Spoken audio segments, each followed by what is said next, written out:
And welcome back to the video. तो आज हम सीखने वाले हैं डिविडेंड बेस्ड इन्वेस्टिंग के बारे में। तो जैसे कि आप सब लोगों ने देखा, सितंबर के लास्ट से फिर अक्टूबर, अभी नवंबर 19वां नवंबर एफआईआई मार्केट में माल कुछ ऐसे बिकवाली कर रहे हैं जैसे मतलब उनके बाप का माल हो। लेकिन शायद हम हिंदुस्तानियों के लिए ये पहली बार नहीं है, क्योंकि कुछ साल पहले 2014 में भी कोई एक आया था। इस सज्जन को क्या तकलीफ है भाई? तो आज हम बात करने वाले हैं डिविडेंड बेस्ड इन्वेस्टिंग के बारे में। तो डिविडेंड बेस्ड इन्वेस्टिंग क्यों जरूरी है? तो जैसा कि आप देख रहे हो, मार्केट अभी डाउनवर्ड ट्रेंड्स में है। तो वो लाल पोर्टफोलियो देख के तो थोड़ा बहुत डाउन फील होता है मार्केट को छोड़ दे क्या, या फिर आपका कोई फेवरेट कंपनी हो गया जिसका फंडामेंटल्स बहुत अच्छा है, लेकिन आप उस कंपनी को जब आप देख रहे हो, मार्केट में ट्रैक कर रहे हो कि आपने जो बाइंग प्राइस है वहां से कंपनी लगभग 8 से 10% गिर चुका है। तो हाँ, तो थोड़ा बहुत शॉक सबको ही लगता है, थोड़ा बहुत नेगेटिव फीलिंग सबको ही आता है। कितना भी वॉरेन बफेट का कोट चेप लो कि be greedy when others are fearful and be fearful when others are greedy, लेकिन जब आप अपना पोर्टफोलियो देखते हो तो हाँ, तो थोड़ा बहुत शॉक तो लगता ही है। तो उसी के लिए डिविडेंड बेस्ड इन्वेस्टिंग। तो जैसे कि अगर कंपनी का रिजल्ट अच्छा हुआ, कंपनी प्रॉफिट पोस्ट किया, तो अगर कंपनी वो प्रॉफिट का एक हिस्सा अपने शेयर होल्डर्स में एज डिविडेंड डिस्ट्रीब्यूट कर दे। तो बेसिकली वही डिविडेंड बेस्ड इन्वेस्टिंग है। और ऐसे ढलते हुए मार्केट में dividend based investing I prefer one of the best, क्योंकि मार्केट से थोड़ा बहुत पैसा तो आ रहा है ना। तो डिविडेंड बेस्ड इन्वेस्टिंग दो वे से हो सकता है, तो उसी दो वेज को हम आज जानने वाले हैं। लेकिन वीडियो चालू करने से पहले, ये सिर्फ एक एजुकेशनल वीडियो है, कोई बाय सेल होल्ड रिकमेंडेशन नहीं है। कुछ भी डिसीजन लेने से पहले आप लोग एक बार अच्छे से स्टडी करना और अपने फाइनेंशियल एडवाइजर से जरूर कंसल्ट करना। सबसे पहले स्क्रीनर के वेबसाइट पे आ जाना है और यहाँ पे स्क्रीन्स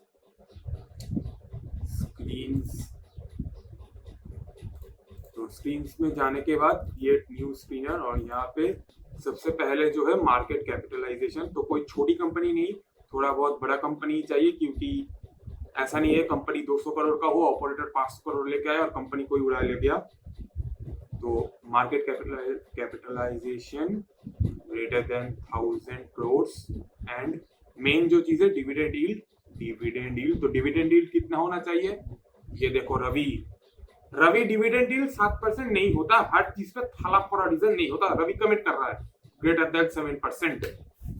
तो डिविडेंड यील्ड लगभग greater than 3% and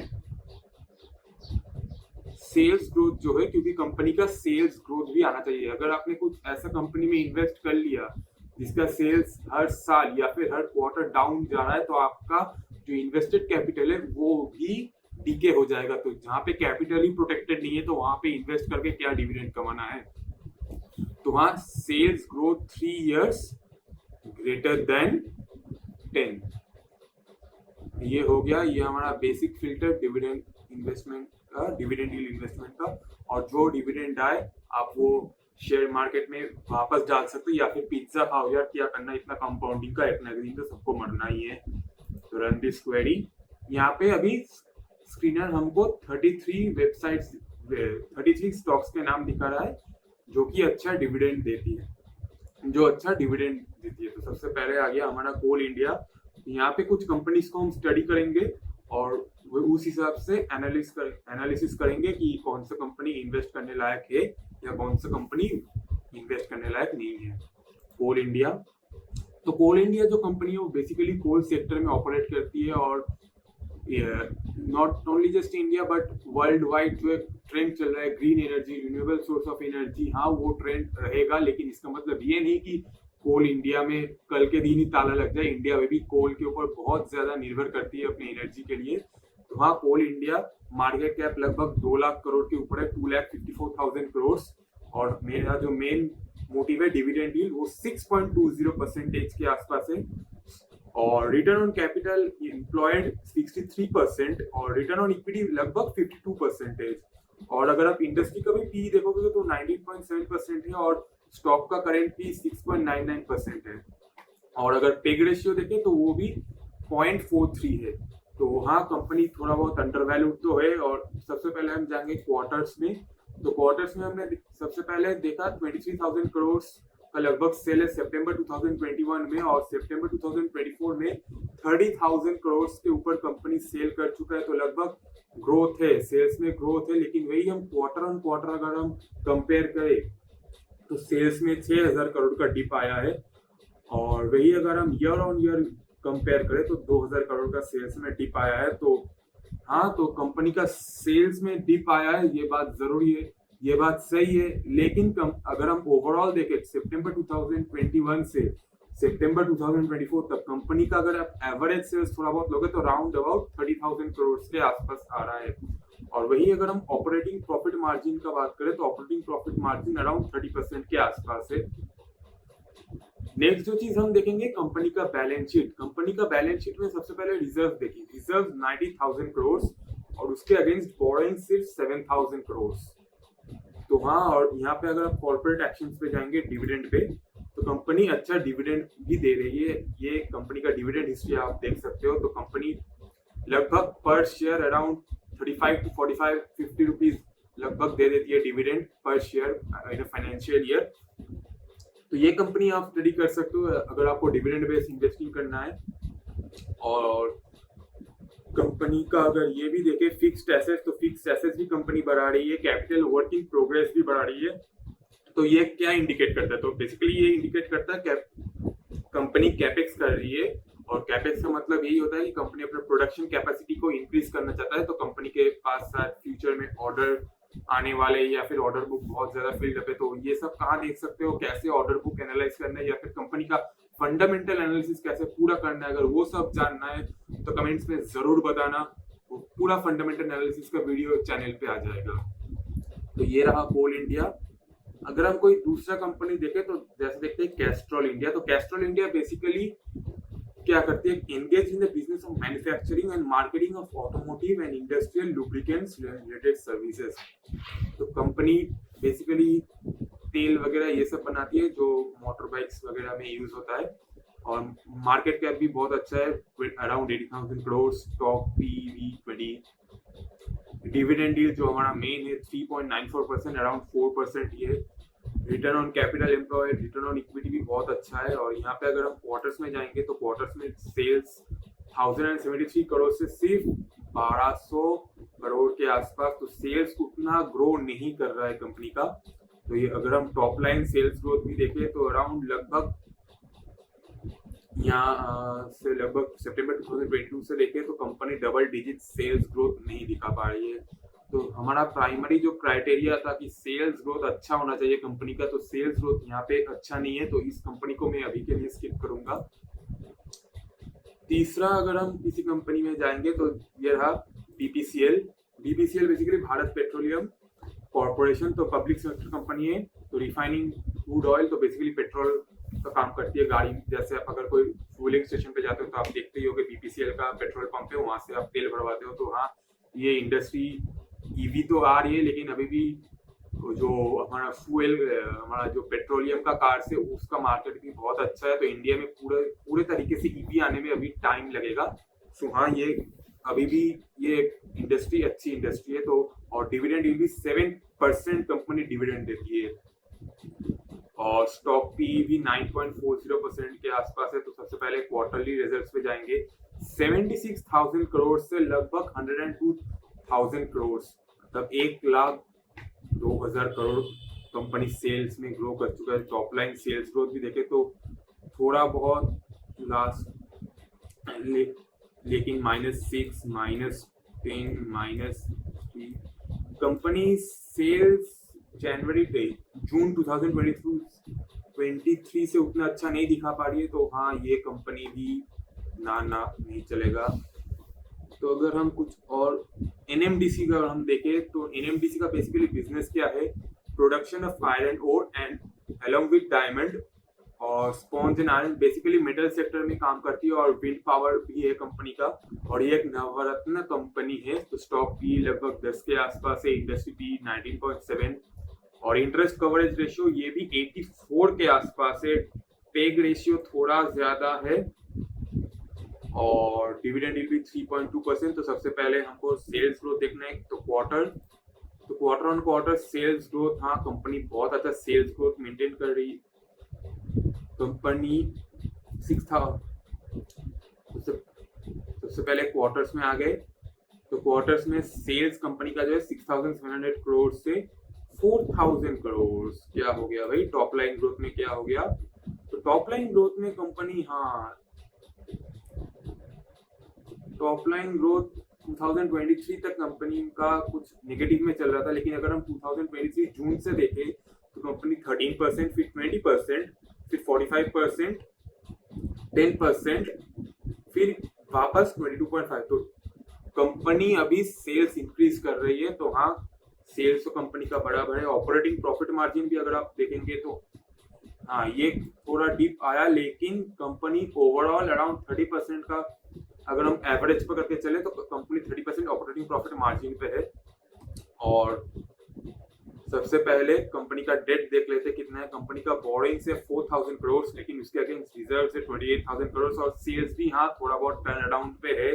compound and sales growth भी देखे तो थोड़ा बहुत ठीक ठाक ही है, लेकिन प्रॉफिट ग्रोथ जो कंपनी का देखे वो थोड़ा बहुत कंसर्निंग है।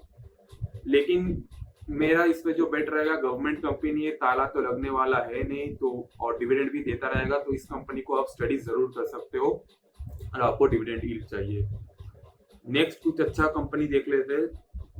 तो हमारा जो नेक्स्ट कंपनी है वो है निर्लॉन। तो निर्लॉन का बेसिकली बिजनेस क्या है? तो business of development and management of the industrial park, IT park.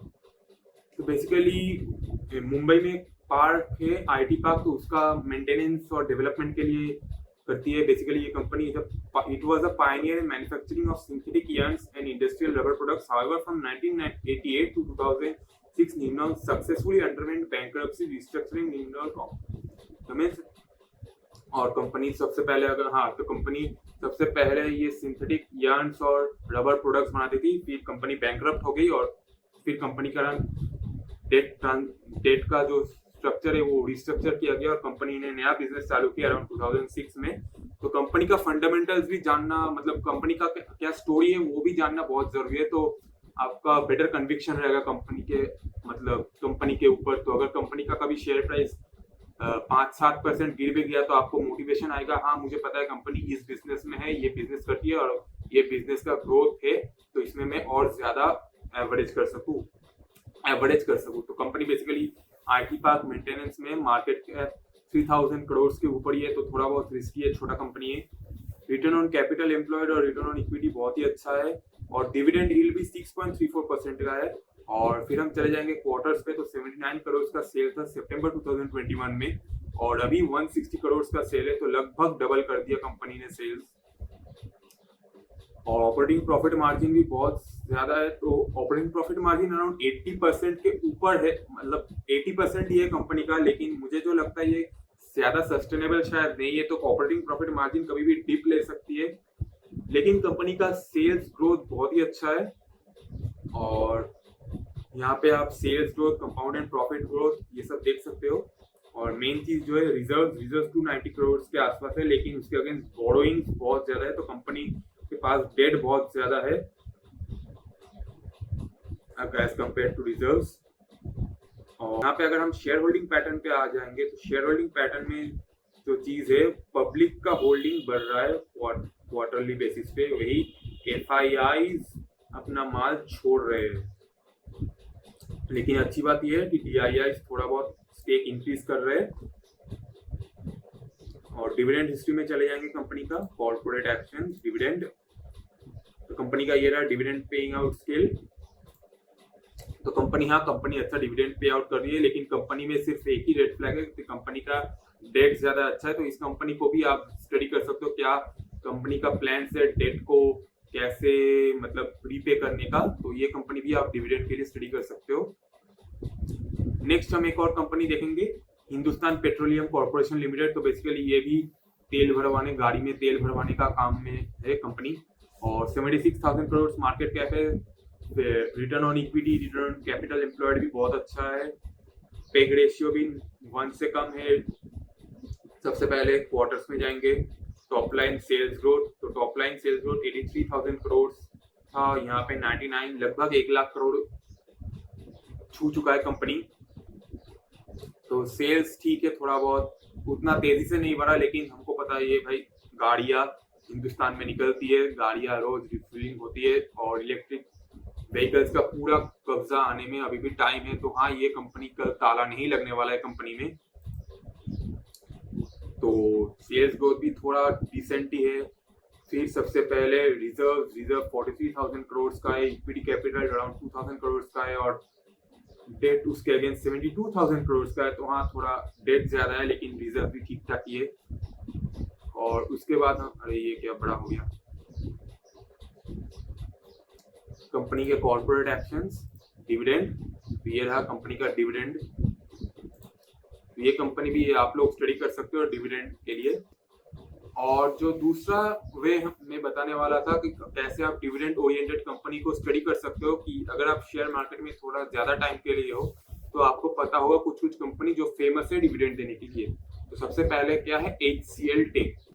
तो HCL टेक एक लीडिंग कंपनी है इंडियन IT इंडस्ट्री में। लगभग 5 लाख करोड़ का मार्केट कैपिटलाइजेशन है और डिविडेंड यील्ड 2.79% का है। ये एक लार्ज कैप कंपनी है, लार्ज कैप ट्रस्टेड कंपनी है, शिव नाडर जी का कंपनी है। तो कल ताला भी नहीं लगने वाला है। और ईयरली सेल्स ग्रोथ भी कंपनी का अच्छा है। और मेन जो चीज है बैलेंस शीट में भी अगर आप देखोगे तो बोरोइंग्स बहुत कम है और रिजर्व बहुत ज्यादा है। कॉर्पोरेट एक्शंस, डिविडेंड तो कंपनी भर के देती है। तो हाँ, ये अगर आप कोई न्यूज बेस्ड इन्वेस्टिंग कर रहे हो तो ये एक अच्छी कंपनी है डिविडेंड के लिए। फिर आप ऑफ कोर्स अपना स्टडी करना। लेकिन जो मेन प्रॉब्लम है, जैसे वेदांता एक कंपनी है, ये डिविडेंड किंग माना जाता है। जैसे आप देख सकते हो 7.88% डिविडेंड। लेकिन कंपनी में डेट बहुत ज्यादा है। और मेन जो कंसर्निंग बात है, प्रोमोटर्स के पास अराउंड 56% होल्डिंग है। 56% होल्डिंग्स में से प्रमोटर ने 100% होल्डिंग प्लेज कर रखा है। मतलब प्रमोटर के पास जितना हिस्सा कंपनी का है, प्रमोटर ने वो हिस्सा प्लेज कर रखा है। मतलब बैंक में उसको एज मॉर्गेज देके पैसा उठाया हुआ है। तो ये बहुत बड़ा रेड फ्लैग होता है। अगर कंपनी कोई छोटा कंपनी है और रैपिड सेल्स ग्रोथ हो रहा है, तब प्रमोटर अगर अपना लगभग 8 से 12% अगर मॉर्गेज रख के कुछ लोन उठाती है, फिर उसको बिजनेस में रीइन्वेस्ट करती है, तो ठीक है। लेकिन वेदांता एक बड़ी कंपनी है और प्रमोटर ने अपना 100% स्टेक प्लेज कर रखा है। तो कुछ भी हो सकता है। अगर कल कंपनी बंद हो गया तो हम जैसे रिटेल शेयर होल्डर्स को सबसे लास्ट में पैसा मिलेगा। कंपनी के अगर कुछ भी 19-20 हो गया तो कंपनी को ताला लग सकता है।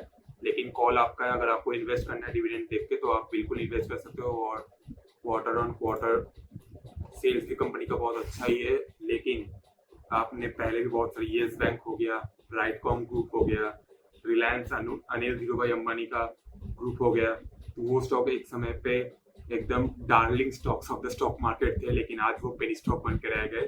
तो हमारा रिस्क भी बहुत ज्यादा है। तो सबसे पहले वो भी देखना होता है। तो ये रहा वे टू। अगर आपको कोई ऐसा स्टॉक के बारे में न्यूज मिले कि ये तो डिविडेंड किंग बहुत अच्छा डिविडेंड देता है हर क्वार्टर में, तो हाँ, फंडामेंटल एनालिसिस सबसे जरूरी है, तो वो भी कर लेना। और लास्ट कुछ ऐसे भी कंपनीज है जो बहुत अच्छा डिविडेंड देती है, लेकिन जो इंडस्ट्री में ऑपरेट कर रहे हैं वो इंडस्ट्री अभी ढलती हुई है। इंडस्ट्री का डिक्लाइन चल रहा है। इंडस्ट्री जैसे कुछ न्यूज़पेपर इंडस्ट्री का कुछ स्टॉक्स हो गया, वो बहुत अच्छे डिविडेंड देती है, लेकिन वो इंडस्ट्री अभी डाउनवर्ड्स में चल रही है। तो हाँ, अगर आपने जो इन्वेस्ट किया अगर आपका कैपिटल ही प्रोटेक्टेड नहीं रहा तो डिविडेंड्स का क्या करोगे आप लोग। तो हाँ, तो ऐसे कर सकते हो आप लोग डिविडेंड बेस्ड इन्वेस्टमेंट। तो ये सिर्फ एक स्टडी पर्पस था, कैसे आप स्टॉक्स को फिल्टर कर सकते हो डिविडेंड के बेसिस पे, और कैसे आप थोड़ा बहुत रिसर्च कर सकते हो कि कौन सा स्टॉक लेना चाहिए डिविडेंड बेस्ड इन्वेस्टिंग के लिए। और ऐसे रफ टाइम्स में अगर शेयर मार्केट से थोड़ा बहुत पैसा पॉकेट में आ रहा है तो क्या जाता है। तो यही था आज का वीडियो। लेकिन सब फिर से कोई रिकमेंडेशन नहीं है, सिर्फ स्टडी पर्पस के लिए ये वीडियो था। और फंडामेंटल एनालिसिस का एक नया वीडियो कमेंट में जरूर बताना, उस चैनल में आ जाएगा। तो अभी के लिए टीकू साइनिंग ऑफ।